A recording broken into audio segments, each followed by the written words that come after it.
Yeah. Ha. Yeah. So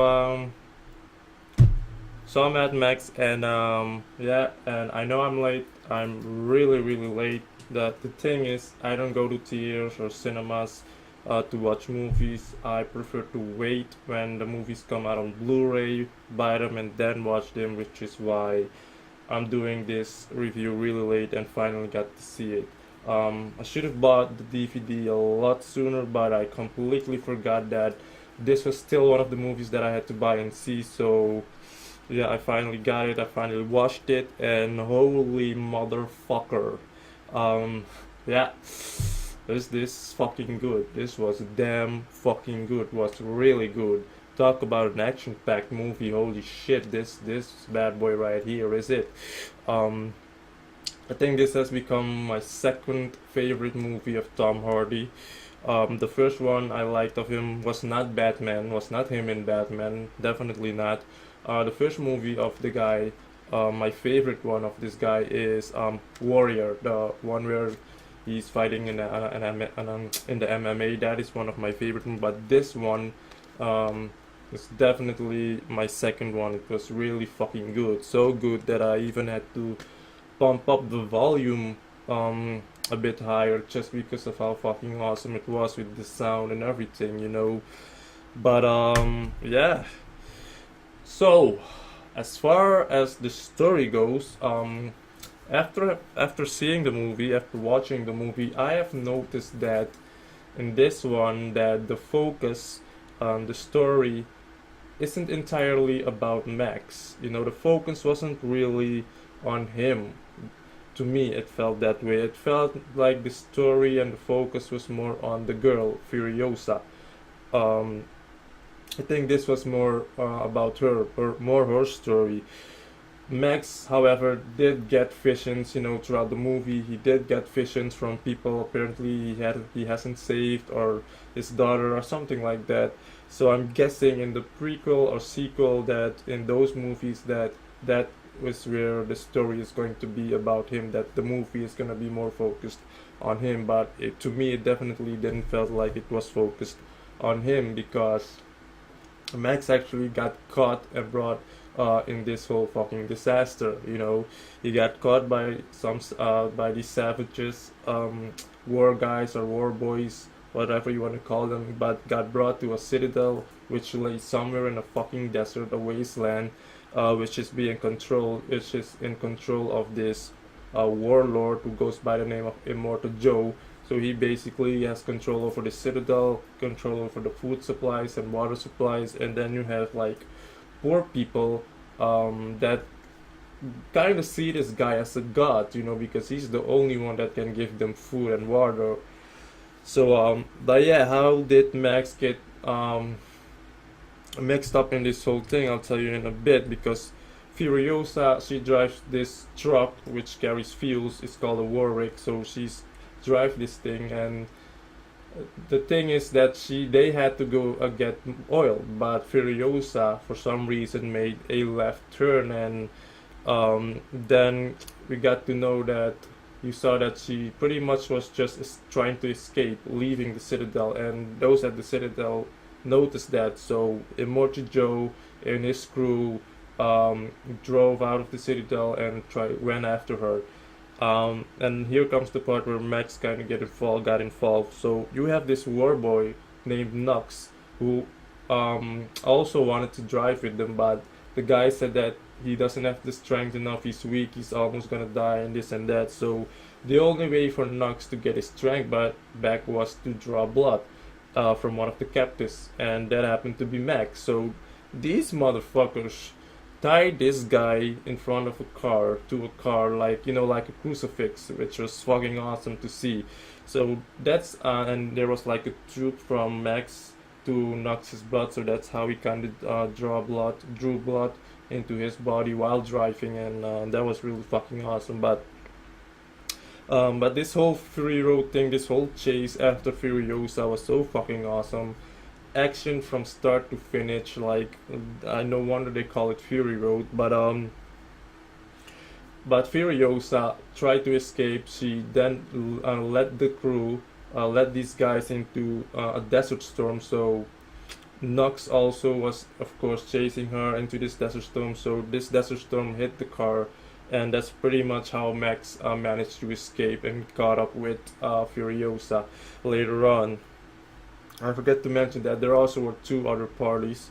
Apparently, one happened to be his brother, Immortal Joe's brother, I think. I don't remember anymore, but there was also another guy with his party. He had a different title. So, three parties were chasing Furiosa, and it was a long fucking chase. And during this whole chase, that's basically where all the action was happening. And boy, oh boy, it was definitely action. This was fucking madness. It was so fucking good.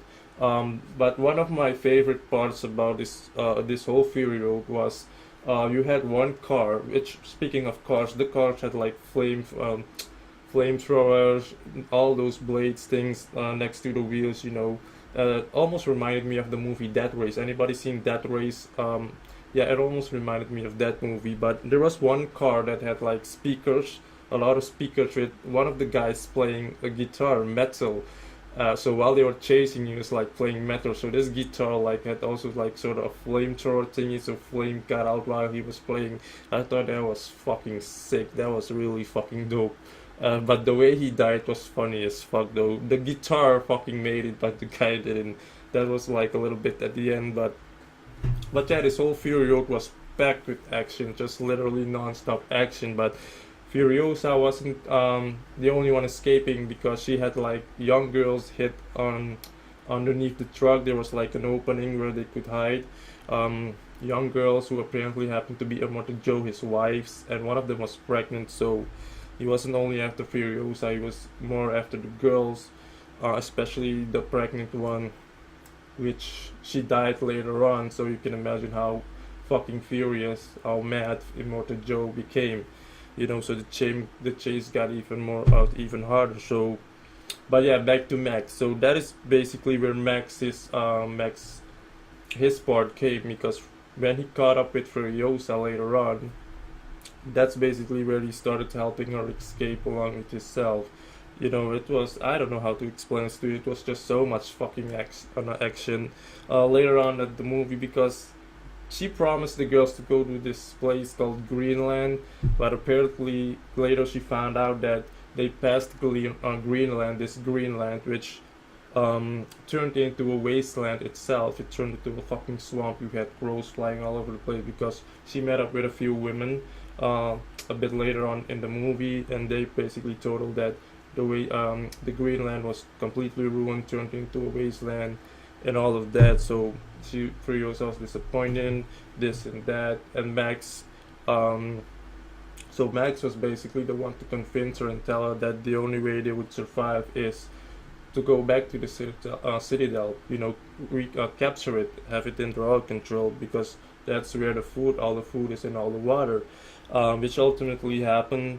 They managed to kill Immortal Joe.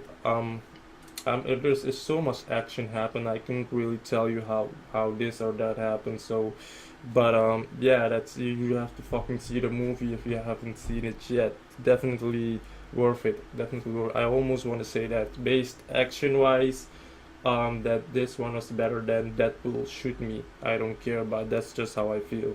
The action in this movie was better than Deadpool's.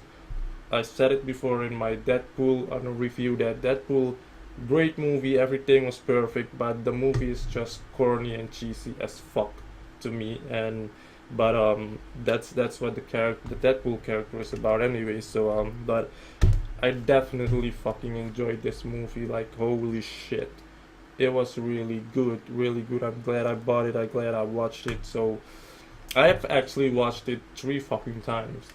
Yesterday I watched it one time, immediately replayed it after that, and today after work I watched it, and which led me to giving you my thoughts and a really quick review of it. So yeah, man, I'm pretty sure we're gonna get a sequel or a prequel, whatever, where that is going to be about Max's story, because Max didn't stay at the Citadel, he left. Probably to get answers or back to where he came from, and I really want to see where he came from and how this whole him getting fish until all of that happened. So Yeah, I can't fucking wait. It was good. It was fucking good. It was fucking good. Holy shit.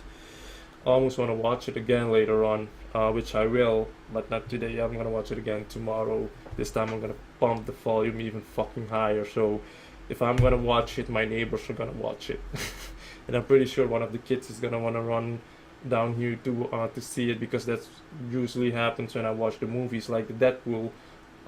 You had two kids run come to me and they said they want to watch it as well. I don't know how they noticed that it was Deadpool, but yeah, let them watch whatever. Even though they're 14, what the fuck, man? Life is short. Let the kids just watch. It's just a movie. It's not like they're gonna turn into ninjas or whatever, you know. But yeah, fucking awesome, fucking awesome. You should see this movie if you haven't. Okay, so that's about it. Thank you for watching. See you a motherfucking next time when fucking Civil War comes out, which is in September. Dawn of Justice, Batman, Superman comes out next week, I think. Ultimate Edition, I haven't seen that one yet either. Can't wait to fucking see it for myself and have my own opinion on it. So, yeah, until then, see you next time when I have other movies to review.